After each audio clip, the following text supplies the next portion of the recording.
Finally, the DCU has kicked off with Creature Commandos, and this series is providing us a sneak preview, if you will, of what is to be expected from James Gunn and Peter Safran's vision for the revived DC live action and animation universe. Now, one really important heads up that I want to give to all of you is that if you haven't watched this series, make sure that you watch the end credit scene.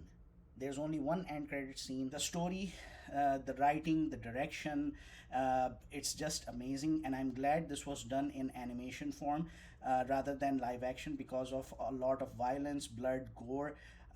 And this is best shown in an animation rather than for sensitive audiences who, I mean, I have to admit, I could not have watched these gore scenes had it been a live action, because we see here Rick Flag Sr., which is played by Frank Grillo. Now, Frank Grillo is playing Rick Flag Sr. also in Superman movie.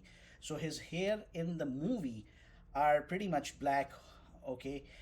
He looks younger, whereas in these Creature Commandos, he looks quite older. But looking at Creature Commandos, I can call it a promising start to what is to come in the new DCU led by James Gunn. We have seen a lot of characters introduced, and one of the good things about this series is that it is building the DCU from the ground level all the way upwards. Superman, the movie, is going to be released in July. So before that, we will be seeing a lot of DC characters being introduced slowly and steadily through various projects, which would be live action or which would be animation. I, for my part, am really impressed. The reason being is that having seen James Gunn's Suicide Squad movie, I realized his hidden potential. Yes, we all saw how he was able to encapsulate the entire history of a character. It doesn't have to be a superhero, it doesn't have to be a supervillain. But how was he able to encapsulate their history in his productions, such as Guardians of the Galaxy from Volume 1 to Volume 3? I may not have appreciated his highly entertaining approach when it came to Marvel, but what I am seeing his work, whether we are talking about Peacemaker, whether we are talking about the recent Creature Commandos, it is now showing us that you need the source material, you need to respect the source material in order to produce amazing content in the form of live action or animation. And Creature Commandos proves that. James Gunn has brought obscure characters. This isn't the first time. He has brought obscure characters from the archives of DC Comics and has now created an audience for them, especially amongst the younger viewers, the younger generations who did, the Gen Zs and the Gen Alphas who did not read comics like the Gen X or the early millennials. They instead were introduced to a highly digitized world where they can get digital content on demand, unlike us, where we had to wait for these publications, and a lot of the times we would end up missing some of the key titles or the issues. Having said that, this series in its entirety has introduced not only these characters, the main highlights of the shows, starting from Rick Flag Sr. going all the way to Nina, the amphibious creature. It has basically introduced a character like Sergeant Rock. Sergeant Rock is not part of or the main character, but he has been referenced historically when we look into the story of G.I. Robot. The series is the best example on how to start building the foundation of a particular universe. Every episode of this series is 20 minutes in duration, and the best part about it is that it is telling us two stories at the same time. One part is the origin of each and every team member of Creature Commandos, followed by what is happening and what might happen.